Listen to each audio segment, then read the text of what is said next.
Shalom watu wa Mungu, niwasalimu kwa jina la Yesu. Kuna baadhi ya maandiko hapa tuyasome pamoja, afu nitakuja tuongee kidogo. Andiko la kwanza hapa katika Marko 10 mstari ule wa 15 imeandikwa, amini nawaambieni, yeyote asiyekubali ufalme wa Mungu kama mtoto mdogo hataingia kabisa. Asiyekubali ufalme wa Mungu kama mtoto mdogo hataingia kabisa. Ufalme wa Mungu ni nini? Tuje hapa katika Mathayo 18:3. Mathayo 18:3 anasema, akasema, amini nawaambia, msipoongoka na kuwa kama vitoto hamtaingia kamwe katika ufalme wa mbinguni. Msipoongoka kama vitoto hamtaingia kamwe katika ufalme wa mbinguni.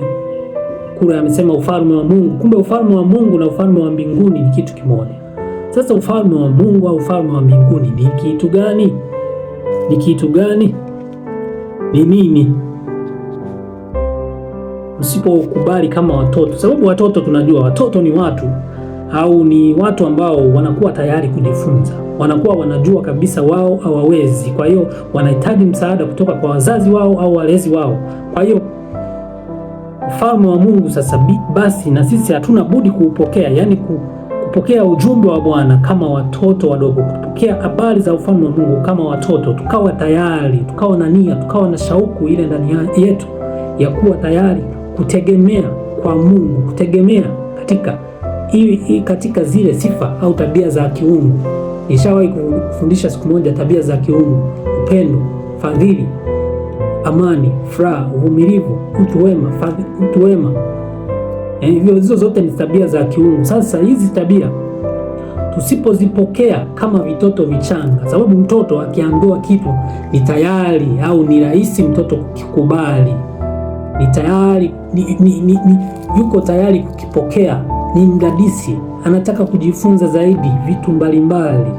Basi na sisi tunatakiwa tuwe tayari kujifunza katika habari njema za ufalme wa Mungu. Tuwe tayari kujifunza, tuwe tayari kumsogelea Mungu. Huo ndo uchanga wenyewe, mtoto mchanga. Some hapa tena katika kwa hiyo tusipopokea ufalme wa Mungu kama watoto, kama hatutoingia. Ufalme wa Mungu ni nini? Hapa anasema katika hii Mathayo 13 mstari wa 45, tena ufalme wa mbinguni umefanana na mfanyabiashara mwenye kutafuta lulu nzuri. Kwa hiyo uthamani ule uliopo katika ufalme wa Mungu unafanana na mfanyabiashara aliyekuwa anatafuta lulu nzuri, naye alipoona lulu moja ya thamani kubwa, alienda akauza alivyo navyo vyote akainunua. Alienda akauza vyote alivyokuwa navyo akainunua. Kumbe ndio maana alisema kwamba tafuta kwanza ufalme wake na haki yake, na mengine yote tutazidishiwa au tutaongezewa. Kumbe ufalme wa Mungu una thamani kubwa.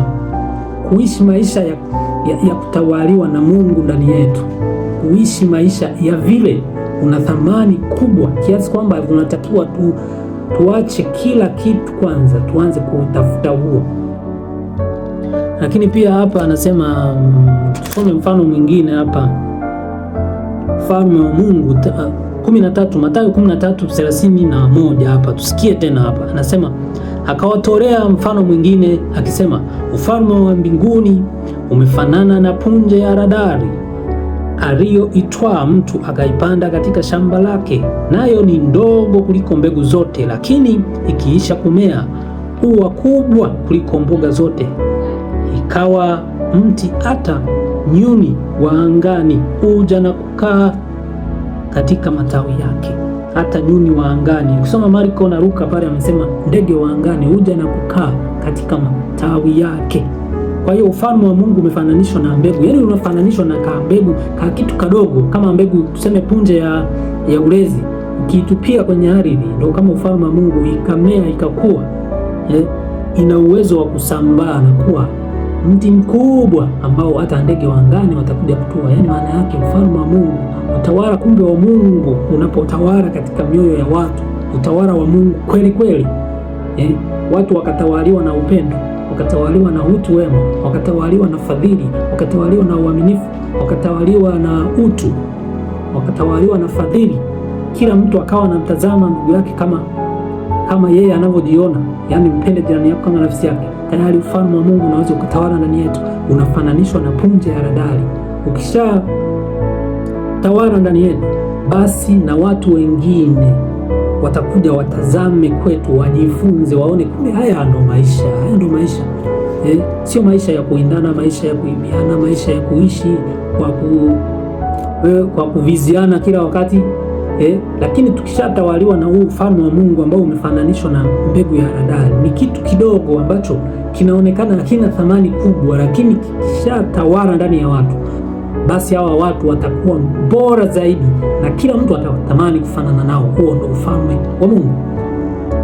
Yani mnaishi maisha fulani ambayo ni bora zaidi, ambayo yametawaliwa na Kristo, yametawaliwa na upendo. Mkishayaishi hayo, basi watu wote wanatamani kuja kuwa kama nyinyi. Na shetani amewekeza nguvu sana watu tusiwe na ufalme wa Mungu ndani yetu. Amewekeza nguvu sana katika mifumo yote ya ulimwengu huu, haimfanyi mwanadamu kuishi ufalme wa Mungu.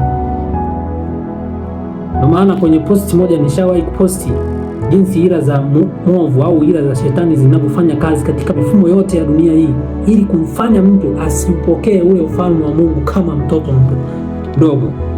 Lakini pia amesema kwamba, akawaambia mfano mwingine, akasema mfalme wa mbinguni umefanana na chachu aliyoitoa mwanamke akaisitiri ndani ya pishi 3 za unga hata ukachachwa wote. Yani kwamba ni kitu kadogo ambako unaweza ukakaweka sehemu, kama wanavyosemaga kidonda ndugu, kwamba yani ni kitu unakaweka sehemu kadogo, lakini kanaweza kakaambukiza eneo kubwa lote, likaweza likapatwa na hiyo chachu au na likaathirika.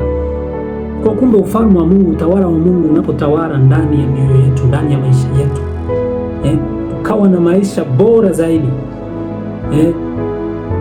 watu wengi wataweza wakaambukizwa na hayo maisha na kuendelea kujifunza na kutamani, hawa watu wana maisha gani hawa?